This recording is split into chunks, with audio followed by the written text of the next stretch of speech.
Isang mawagpalang araw po sa ating katiits mula dyan sa Luzon, Visayas, and Mindanao, dyan sa Zamboanga, at dyan sa labas po ng bansa sa Mexico. Muchas gracias, amigo.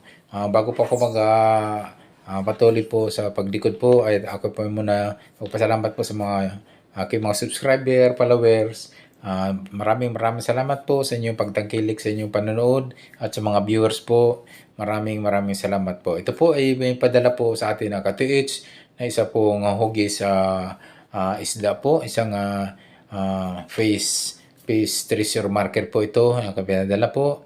At ito po ay nagpatulong pagdikod, pag-analisa ng kanyang treasure marker na ito ay hugis isda mga katiits. Okay po, ito po ay isang napakagandang treasure, isang legit po na treasure marker na pinadala po. Pwede pong pwede kayo tumulong po katiits na pwede po kayo mag-comments po sa aking comment section below upang matulungan po natin, ma-guide po natin ang kasama itong katiits na nagpadala nito para i-decode o pag-analisa kung saan po yung item nito located mga katiits. So isang hugis isda po, isang treasure marker na hugis isda po yung kanyang pinadala po sa atin katiits. So ito po mga katiits, sabi ko nga ito po kung sa pagdidikod po ay hindi 101% po na ito tukoy po natin yung items not unless po mayroon tayong supporting na treasure hunting equipment tulad ng metal detector and gold locator katiits. So ito po yung katiits ay sa talagang malaking tulong po yung ating mga metal detector and gold locator. Speaking of gold locator mga katiits, meron tayong made in Philippines po na gawa po ni Mr. Rolly Adlaon-Look dyan sa Zamboanga. Ito po ay presyong Pinoy, murang-mura, at ito po ay talagang mayroon ng history na 8 item po na na-detect po, at yung huli 2 gold bar po ang na-detect dyan sa bandang Davao de Oro, at ito po gamit lang po kanyang metal detector, EBS metal detector ni Mr. Rolly Adlaon-Look. Okay po, ngayon po mayroon pa akong napansin po dito, may 3 guhit po. Pwede po natin yan gawin po ng distance po na yung mga guhit po na dyan sa naka-engrave po ngayon sa face marker mga katiits. So pwede po i-check mo mga katiits. Huwag niyong kaligtaan po mga katiits yung mismong marker. Pwede niyong pukpuin po na bato.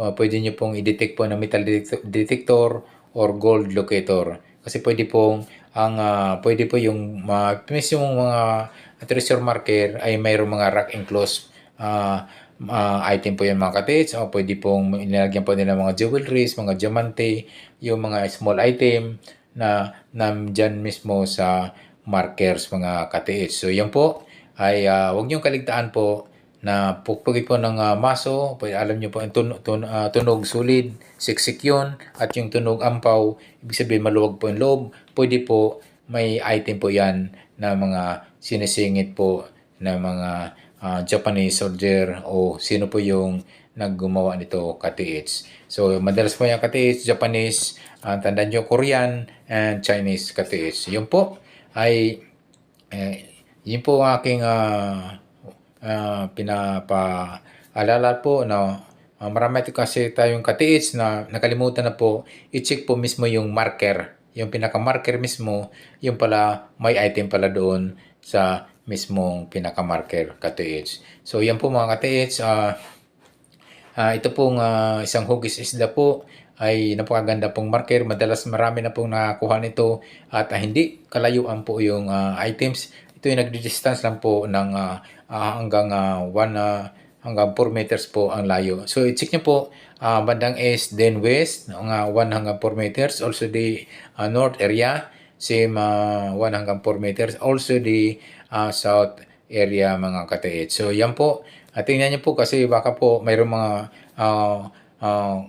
counter sign or coordinated marker sign po ito na pwede po kasi magtuturo po ng item ang mga ganyang counter sign po mga katiits. So yan po, huwag niyong kalimutan mga katiits sa 4 na sulok 4 na sulok, east, west, north, unsouth mga ka-TH. So yan po, yun po yung apat na sulok, apat na kanto na pwede niyo pong tingnan, baka mayroon niyang coordinated marker o countersign marker, na kasi nga pwede po kung saan po yung coordinated marker or mga countersign marker, pwede po na nandoon po yung item mismo sa mga markers na yung mga coordinated o countersign markers mga ka-TH. So madalas po nakakatisod po ng mga ka-TH po natin na mismo doon sa counter markers o pinaka-coordinated markers nila linalagay yung mga giveaways, mga item po mga ka-TH. So yung apat na kanto, east, west, north, and south, ay huwag niyong kaligtaan yan ka-TH. So yan po, isa pa po mga ka-TH, sa pagdedecode po kasi, sa pag-aanalisa, ay nagbabis lang po tayo talaga sa mga guhit, sa mga naka-engrave po ng pointers, mga arrowhead, kung saan po yun natin ang susundan po, not unless po na mayroon talaga tayong metal detector or gold locator, mga treasure hunting equipment na pwedeng nakatulong talaga sa mabilisan po sa pagtukoy po ng item kung saan po ito banda located mga ka-TH. So yan po ay yung apat na sulok, huwag niyong kaligtaan, yung apat na sulok, north, south, east and west, sa distansya po ng 1 hanggang 4 meters po ang layo, pwede niyo pong isuyurin, i-detect po niya ng metal detector or gold locator mga ka-TH. Ayan po, sana po ay nabigyan po natin ng guide sa ating pag-analisa. Sana ay nasundan po natin ka-TH na nagpapadala nito sa atin, at maraming salamat nga pala sa kanya na tayo po isa sa napili niya na pagkakatiwalaan po ka-TH. Ayan po, maraming salamat po sa mga subscriber po, mga followers po na walang sawang na nanonood po at nagsubaybay po sa aking YouTube channel mga ka-TH. Yan po mga ka-TH, thank you so much talaga sa inyong pagsubaybay po sa aking YouTube na moron po ay decoding and analyzing sa mga treasure marker, sign, and symbol mga ka-TH. Thank you so much po talaga sa inyo na walang sawang pagsubaybay, at tayo po ay sana po pagpalain po ng buong may kapal, na tayo po ay mabigyan na po ng sa ating hinahanap po mga treasure hunting, at tayo makasumpong na po at mabigyan na po tayo ng grace ng ating Lord. Sana po at ako'y nagpapasalamat po sa mga viewers po at mga taga-subaybay po ng aking YouTube channel.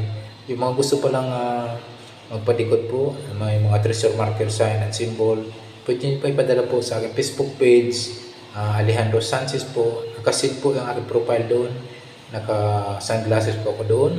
Pwede nyo pong ipadala po sa aking Facebook page, Alejandro Sanchez, ang inyong mga treasure marker, signs, and symbols mga ka-TH.